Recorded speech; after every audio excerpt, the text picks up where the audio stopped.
me wrong, like, there's sad moments in the film and stuff, but Yeah. for the most part, again, I think it was more important to focus on just the more kind of fun and positive side of things. I think you could take this material and make something extremely dark and depressing out of it. Yeah.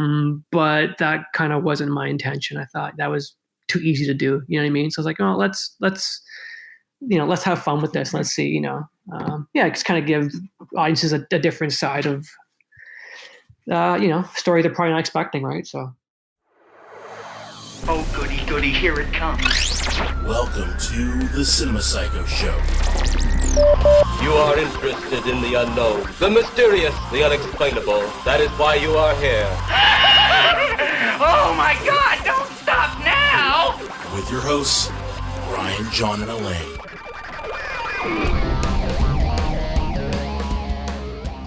Welcome to the Cinema Psycho Show, the madhouse for film freaks and film fans of all types. I'm your host, Brian Coddington, joined by my fellow co-host and filmmaker, John Woolscroft. I love you, Brian Coddington. Shut up. This is take 2, and you're fucking around and making fun of me, screwing up my name. Listen, man. I gotta get something off my chest here, okay? I had to do a Zoom call today in front of podcasting students, okay? So, like, I've been talking literally all day. So I think I got a little leeway there. To screw up my name. And if anyone's going to screw up my name, it's me. Okay. Someone else who might also have understanding of that is our guest. Yep.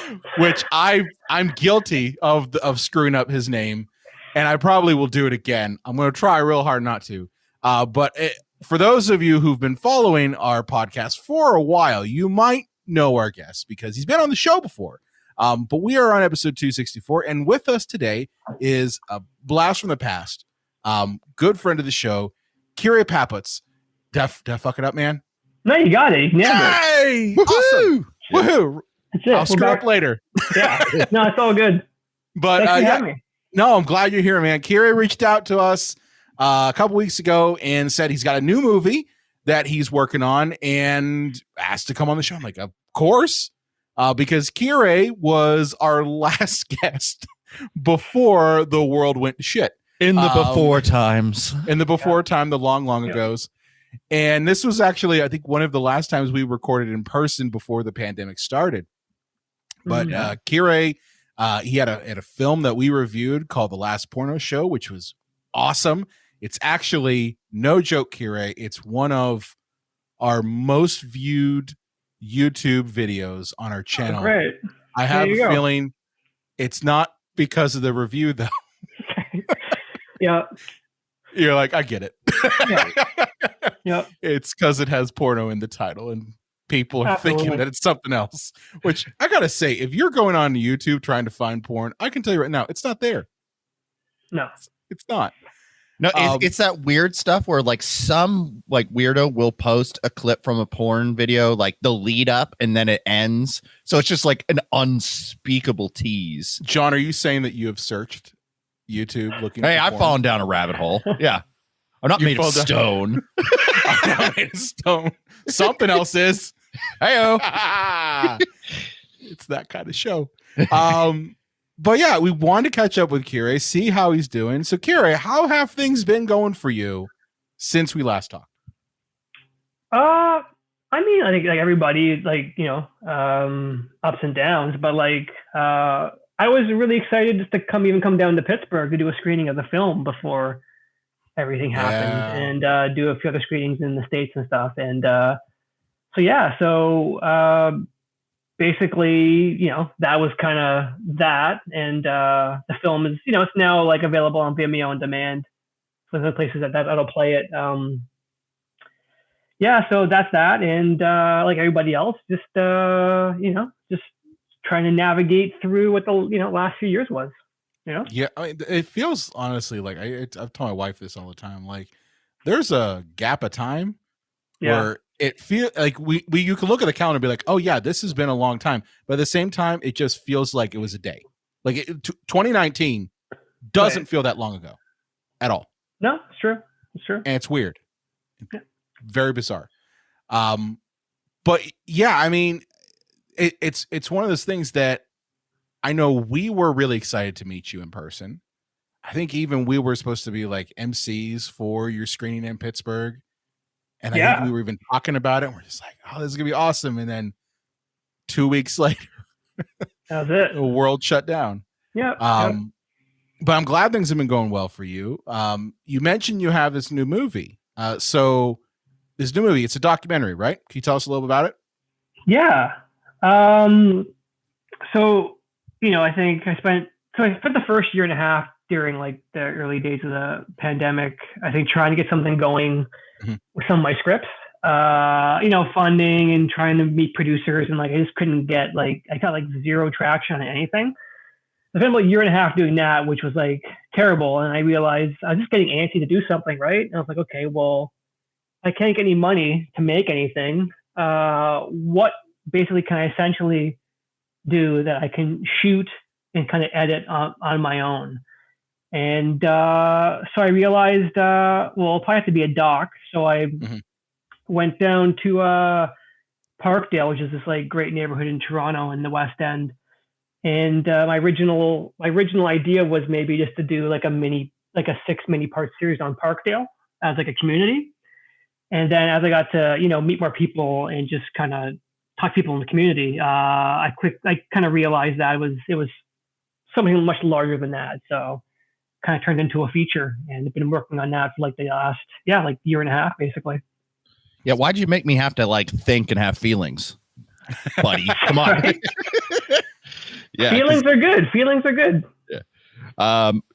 Can you speak to, were there ever situations where you felt like this was at all dangerous, or were you uncomfortable, or, is it just kind of once you got into that world, you were in it to, and just kind of like it was just day-to-day operations as usual? Yeah. I mean, I think I'm one of those people who's pretty hard to upset or shock. I think my tolerance is pretty high.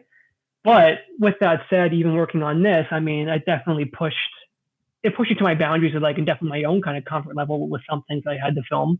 But at the end of the day, it's kind of, I think I feel better for it. Like I think I'm a better person, and the film's better because of that. I think it's good to be uncomfortable sometimes. It really kind of challenges you, and it kind of asks you like, why are you uncomfortable by this content?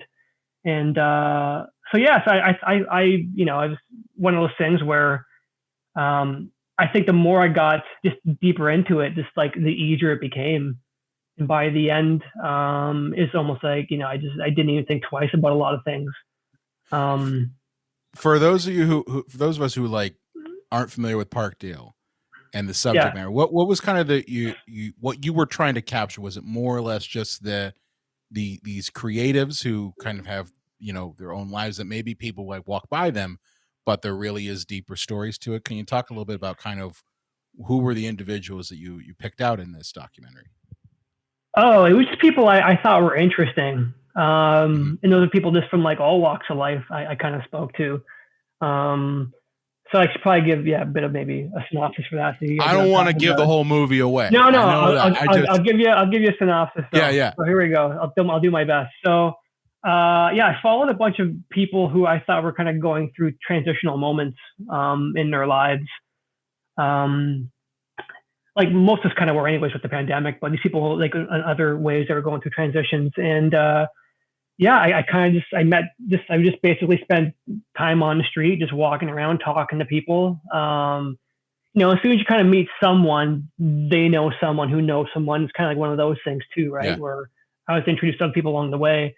So, I mean, the first person was Jack, who's kind of like this like Parkdale artist, eccentric type.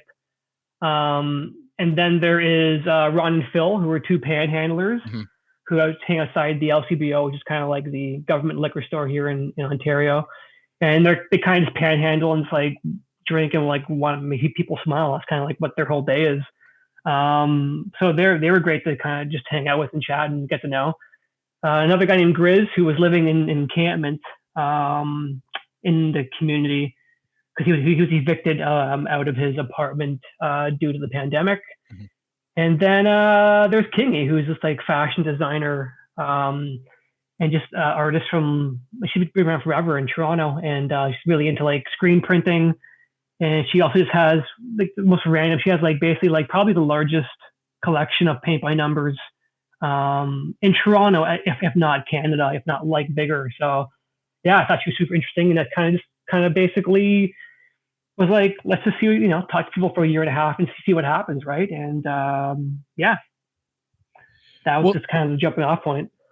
Well, what I find very interesting about documentary is, especially in the format that you took here of just following people around and kind of being a fly on the wall of them living their lives and everything. Did you have any original intention, or not intention, but vision of how this film was going to pan out when you were shooting it? Or was it one of those things that you got a year and a half's worth of footage into an editing bay and said, okay, now how do we put this movie together?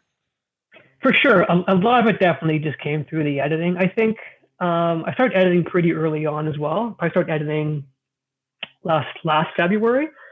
So as I was putting it together, like, I was kind of finding threads and interesting things, and got to the point where okay, like, well, maybe I could shoot this or do this. So that kind of helped actually finish a few things off for me.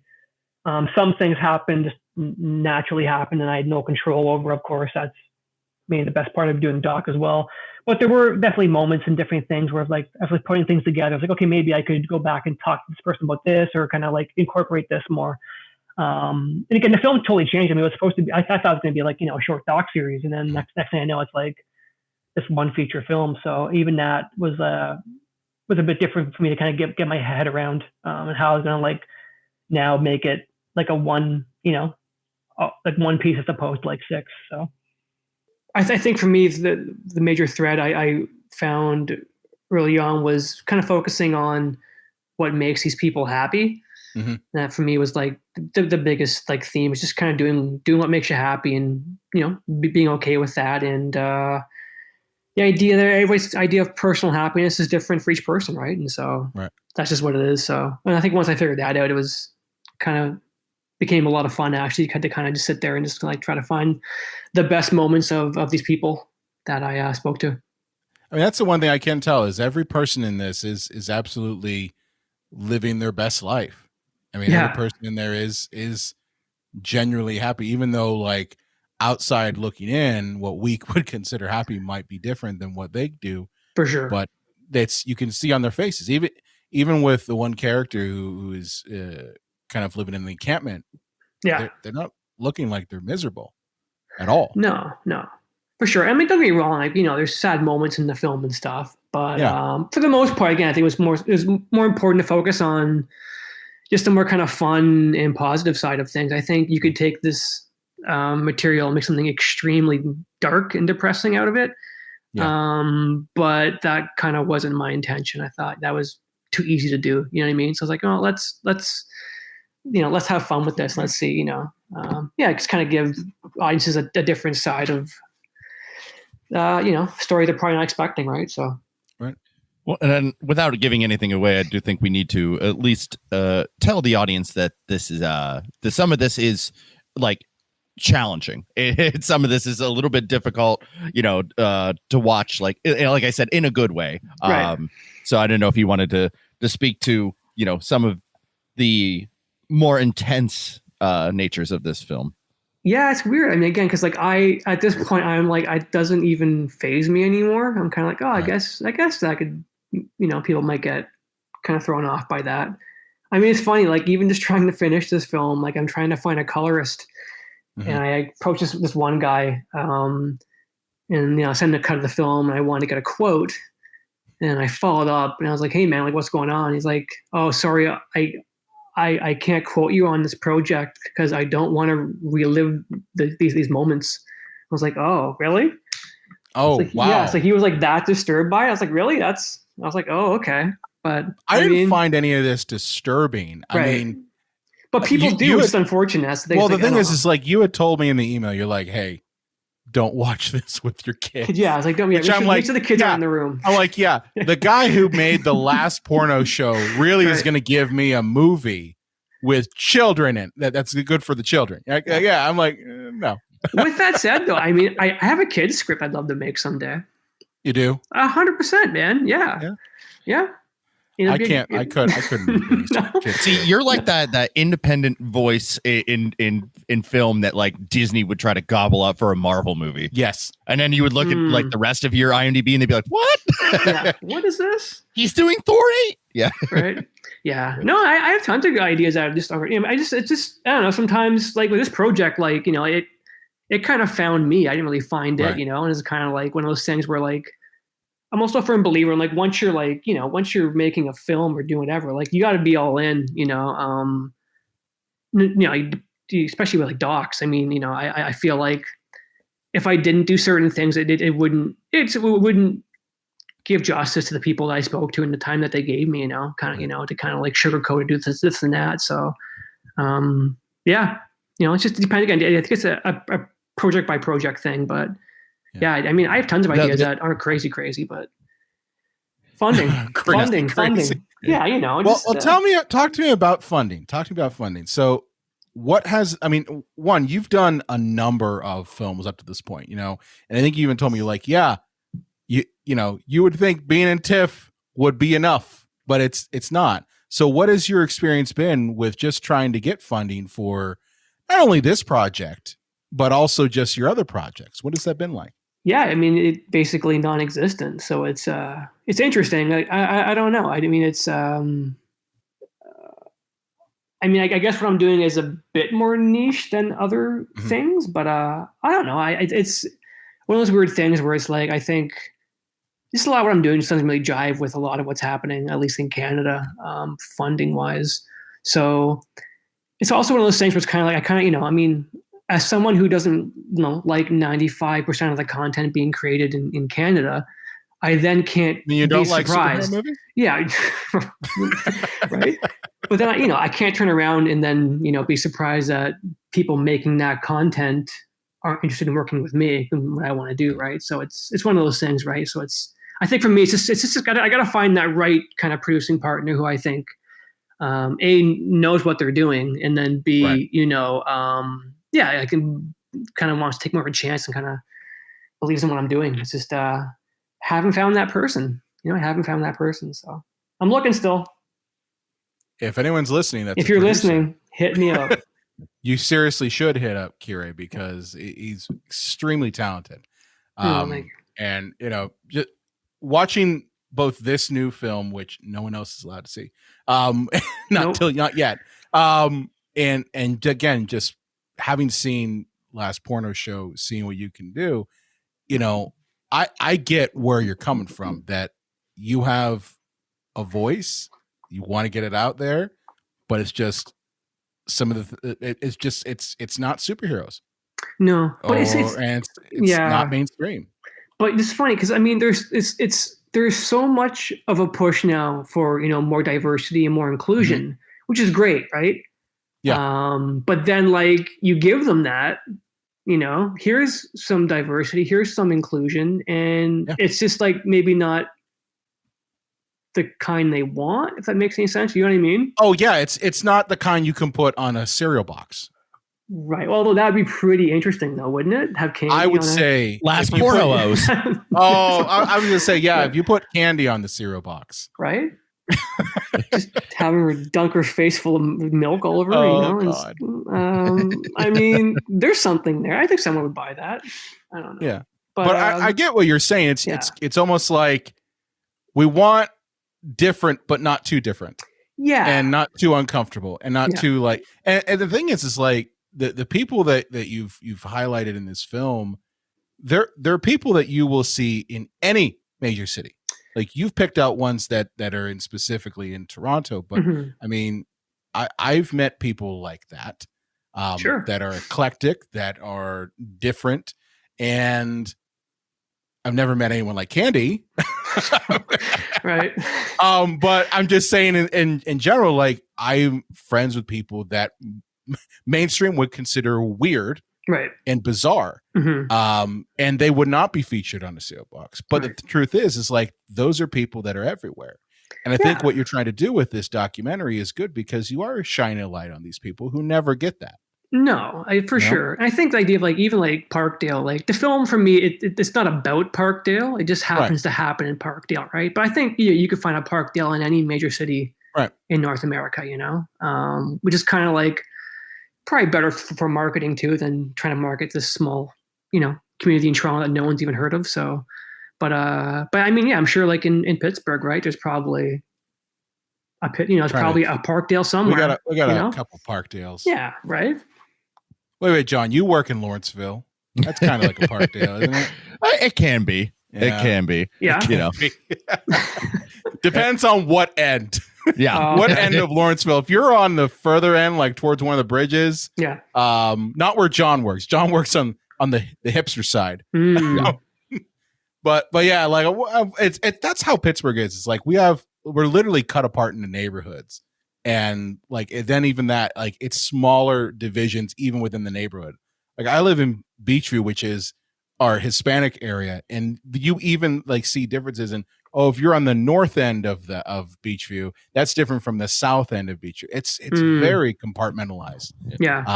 Kire, let me ask you this: in Toronto, are there any rivers that people have to cross to visit anywhere? Because in this city, even if it's a 5-minute drive, people do not want to quote unquote cross the river. I don't know. No. Nobody wants to cross the rivers. No, yeah, that happens in Toronto. That's there's the Don River, which separates the east from the west, and it's like very much like a divide for a lot of people. Like I grew up in the East End, and all my friends are from the West End, so I kind of always had to go out to them across the river. But that's definitely in Toronto. There's definitely a divide for sure amongst West Enders and East Enders.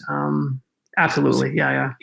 We universal all the time. People are like, oh man, I don't know. I'd have to cross the river. I'm like, motherfucker, this is an Oregon Trail. Right. You have a car. Yeah. Just get your ass over here. No. Well, my personal favorite is every person you talk to, and like we have multiple bridges and multiple rivers. So like you're to go anywhere in Pittsburgh, you're crossing at least 2. Like and like it might not be necessary to cross the 2, but just the way our roadways are set up, because they're completely fucked up. I mean, that's just the nature of the beast in Pittsburgh. Right. But just you have to cross multiple bridges, so everybody thinks that everything's so far away. Mm-hmm. Like, I can't get there. I can't get to McKnight Road. It's so far away. It's like, dude, it's like a mile, maybe 2 away from where you're at. Oh, well, I can't get to that thing that's going on at that event because it's in the south side and I'm on the north side. It's like, you know how to drive, right? Like, drives me nuts. Anywho, let's reverse here. We'll go, oh, hey everybody, here's my Alexa yelling at me. Oh, what did you do?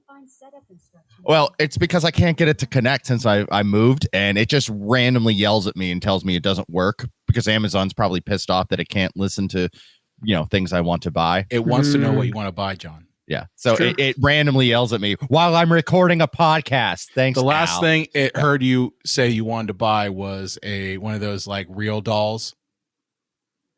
Oh yeah. Well, yeah. And it wants to know if you want the accessories. I do love on those, and wow, I don't know how we got here. Is that they can, like, you do need to get consent from the real doll, and I'm like, that's progressive. Is that a real thing? Yeah. Wow. Really? I did not know that. You have to get consent from the real doll. And sometimes the real doll will be like, I'm not in the mood tonight. Wow. Just load that thing up with Chat GPT, and God, it's wow. That's the rise of the machines right there. But getting back to the movie, Kire, can you speak to how do you convince these people to let you, and I don't know how much of a crew you had, to just follow them around in their day-to-day lives? Like, how do you approach somebody like that, and how do you convince them to allow you to do that? Well, I think part of it for sure is the fact that there is no crew. It's just me. So it feels a little more kind of just personal. It's just me and a camera, and like, they don't have a bunch of people, because I don't think you can make a movie like this with a crew of people. I just don't think it would work. So that was definitely part of it. And part of it is just like, and once you meet one person, and they kind of vouch for you to other people, or, I know so and so, this and that. I think those kind of things go along with, because like I'm not from Parkdale, I'm from the East End, right? So I was like a foreigner, and so for me, I kind of went in there only really knowing Jack and Candy, because they live down there, so I kind of had that connection. And then also Mike Dent, who you might remember, he's the gentleman in Last Porno Show who's constantly masturbating most of the time. Yes. Yeah. So he lives in Parkdale, and he was like my first AC and my first AD for the summer months. And then when it got too cold, he decided he didn't want to come out anymore and help me. So, so Mike was good because he's like a fixture down there and he knows everybody. So it's like the fact that I think, I was with someone from the neighborhood, I think definitely got people to kind of open up easier and quicker to me, for sure. Nice. And what is the process like when you set up? Is it just let things happen organically? Do you have questions in place that you're at? Or like, do you go when there's going to be specific things that they're going to be doing? Or is it just kind of, you're going to be meeting up with person A today, and you're just going to let the camera roll, and what happens? Like, what is your process? There's definitely a bit of that, but also like I would usually just talk to them, before I even brought a camera around for a bit, and just kind of get to know them, and say, hey, if I did do an interview, we could talk about this and that, and kind of get their thoughts on what they want to talk about as well. So even before I just, turn the camera on certain people, I would just talk to them and just like kind of get to know them a bit. I mean, that wasn't always the case. Like there were people I met, once, and I never saw them again. It was just kind of like, two ships passing in the night. And some of those were some of my favorite interviews, and best moments, I feel, just kind of just like these like one-off encounters. But some people that I kind of follow throughout, those are people that I kind of got to know even before I started filming them a bit more, and kind of just, just basically got them comfortable with me and me with them. But the one thing I find too is like so many people, like there's two people where it's kind of like, some people see a camera and they cover their faces. Some people see a camera and they kind of come to you, you know what I mean? And so a lot of the people I spoke to, I think were more than happy to kind of share their stories, because like no one, I think, had really talked to them before, gave them the time of day, at least on camera. So I think they were eager to kind of just, share what's on their mind, So like with any documentary filmmaking, there are things that just happen that you don't plan for. Like you might go in, obviously, like I'm going to get an interview and it's going to be like this, or even just in some of these instances that you filmed, like what you're going to be entailing. Can you speak to any things that happened on this film that maybe were completely unexpected and kind of took you for a surprise? Most of it only one or two things I actually staged. Really? Yeah. Everything else was like pretty much organic. Like there were certain things. So I'll have to talk about Candy, but that's fine because I already have clips out with Candy, so people know who Candy is to an extent. So Candy is, I would say, I don't know if it's hard to describe Candy. It's one of the things you got to kind of experience, I think, but I'll do my best here. Simplistically, I think Candy is a person who just gets off by being degraded. And so with Candy, it was always kind of like how far can we go? Like, or can she, she wants, like Candy wants like the rough face fuck. That's what she wants. Right. And that's what we set out to, I guess, film. I'm not going to spoil anything, but like that was like, that was like, what she wanted. And like, I kind of had to be okay with that and be like, yeah, okay. Like, wherever we can get to. Right. So there were things that like, we kind of like knew something could happen, but not exactly sure what, you know what I mean? So things like that with Candy, but then there's other things, where I'm walking, down by the exhibition place, which is kind of just off Parkdale, and I meet this woman named Melody who's like in a wheelchair. She's living in a shelter down there, right? Like it was a temporary shelter, which was a lot of those happening during the pandemic in Toronto. Right. So she's in the shelter, and she I'm just kind of walking around, and she asked to read my palm, I'm like, oh, okay, sure, I'll do that. And then like, she read my poem and like, I gave her some money. And then I was like, she was such an interesting person. I was like, let's just go over here and talk. Right. And then, all of a sudden like that happens and it's like turns into kind of like crazy, great interview that I wasn't expecting or even knew where to go with it, kind of just let it kind of happen. So there was a mix of both, it was, I think, great that way. I think in film in general, though, those are the best things that, kind of happen that are unexpected, whether it's documentary or whether it's even like a narrative, just those small things on set that might change something. And all of a sudden it's performance either way, right? Like on a narrative film, you bring actors in, you give them kind of the scene here and you say, okay, take it. And, obviously like they look at the script and they say the lines, but it's really those moments where it's improvised almost, where they're in the character, that you get those moments that really make those scenes shine. And honestly, with documentary, that's kind of like 90% of the game there, because there's really nothing, you're just capturing and then shaping later. I mean, I think I got lucky for a lot of it. I mean, I think there's so much luck with film, right? I think, you can definitely better your odds by knowing what you're doing and kind of like recognizing certain things to kind, but for the most part, I think, it's just, I got lucky meeting these people and I was lucky enough that they were, willing to be open with me and just kind of like talk about whatever they want to talk about and let me kind of just be a fly in the wall for the most part of it. Right. So, yeah. So what's kind of the current status of this documentary? I think you mentioned that, funding kind of was the issue, but where are we kind of at with it now? I'm basically, I'm looking to raise some more completion funding for it. So basically for color correct, sound mix and music. And that's basically, that's the goal, and to have it done by this fall. So, I mean, it will be definitely be done by this fall. So we'll see what happens from there. But, I'm just excited just to get it out. So, it's going to spend the next few months we're doing a crowdfunding campaign, which will be launching in early April. So I want to raise a few funds with that, and you can get some interesting perks, when you donate, and kind of spend the summer months kind of just basically finishing it up and getting out for the fall festival run. Nice, gonna hit TIFF and all them. Hopefully, we'll see. You never know. What people are into, what's not into. It's I stopped kind of guessing a while ago. I'm kind of like, if it happens, it happens. Like, either way, this film will have a life no matter where it plays. Well, maybe you can come up to Pittsburgh after all. Hell yeah. Let's do it. Never. Yeah. Seriously, I know someone who like works at a movie theater, Great. Yeah. John, I can put milk in a Ziploc bag to make you feel more at home. Right. There we go. Yeah.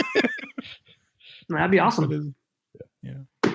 Awesome. So one, where the name of the documentary? I don't even think we mentioned the name of the documentary. What's the name of the documentary? Yeah, we've really been nailing the promotion here. I'm terrible at this. So the film is called Always Had a Nice Time. Is what it's called. Nice. Yeah. And there is if you go to our website, madebythepeople.com, there's some stuff on the film there. And if you follow me on social media, whether it's Instagram or Facebook, I have been dropping a bunch of different like kind of teaser clips from the movie, kind of leading up to our crowdfunding. So it'll give you a way better sense of what this film is than me trying to explain it. No, I think you've done it. Did I? Okay. Yeah. Yes, I do. Yeah. I really do. I really think you have done a good job explaining this, because it's one thing for us to watch it, because John and I saw a rough. Well, no, we saw a fine cut of it. Yeah, I wouldn't say it was rough. Yeah, no, no, it was not rough. But obviously, it's one of those things where John and I might have interpretations of the film, but you as the filmmaker really are kind of the be all end all on it. And I mean, I feel like film is great because like I think there's no wrong answer, right? Like whatever it left you guys feeling or what you took out of that is what it is, right? Whether it be good or bad. For me, I mean, I think it's about doing what makes you happy, but I'm sure tons of people who watch this may not think that, and that's fine. Again, I think this film, like you said, is a bit challenging at times for some people, and so I'm always just curious to see. I feel bad you haven't found a colorist. Like, I know. I'm working on it. It's just, but I mean, those people, I mean, it's that's out there. So it's something I never even thought about. It's like, like who's going to turn down money, but they don't like money. They don't like candy, but they like, but that's all right. I like candy. They don't so like sex and candy. No, you can't get it. You're going to get us in trouble. Okay. Yeah. I think I got away with it there. Yeah. I think I did just enough. Was that 8 beats? That was 8 good. beats. You're good. Yeah. You're good. You're good. Yeah. Well, Kire, it's been a blast having you on. I'm glad that we got to reconnect, got to talk about the documentary. We will make sure to put links in the show notes just because we want as many people to know about the work you've done, to know about when the crowdfunding campaign begins. So, right now, the best bet to get notified about when Kire is doing this crowdfunding is to follow those links. Go to his website. What's your website's madebyotherpeople.com? Yep. Check it out. Yeah.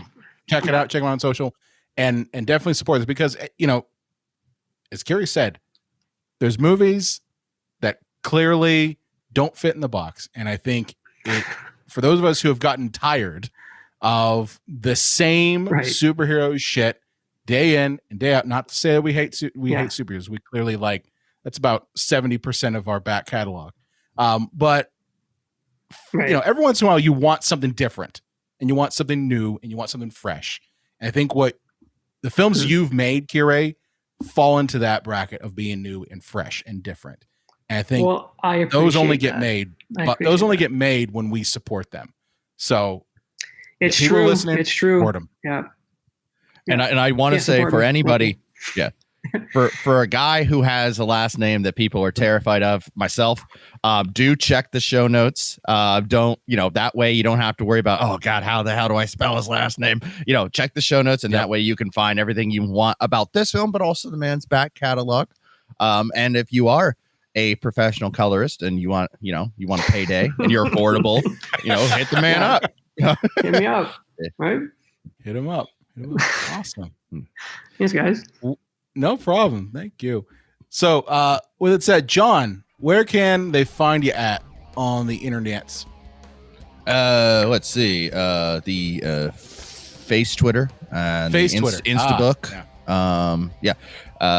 And then all them regulars, and then obviously over on YouTube, J Dubs Video Nasties. If you're watching the videos and you ain't subscribing or smashing that like button, then you and I are gonna have to have a talk. So if you like the videos, subscribe to them. Just helps. So it just helps. Yeah. What, you got any new ones coming out? I got one coming out on the mask. Just filmed the video yesterday, so now I got to start chopping it down and throwing in the yucks. Nice. I don't have anything like that. No, nothing funny. You can find me at Brian Content on Twitter. I also run the Psycho Show page. Be sure to like us on Facebook, Twitter, Instagram at Psycho Show. We are also on the TikToks, although I haven't posted anything recently, but we're there at Cinema Psycho Show. If you want to talk more about film, or maybe, Kire, you might want to jump on our Discord channel too. You can hit us up at our Discord channel. The link for that is in our show notes. That's where you can kind of talk directly to us. You can say, hey, we don't like your reviews of Creed 3 or Leprechaun 3, but we did like your interview with Kire. Well, guess what? You can tell us that. That's cool too. If you don't want to be cool like that and you want to contact us the old-fashioned way, you can contact us through email at cinemapsychoshow.com. And as always, follow us wherever you listen to audio, and we will see you next time. And if you want even more intimate contact with us, I can provide you Brian's home address. No, you can't. Oh, okay.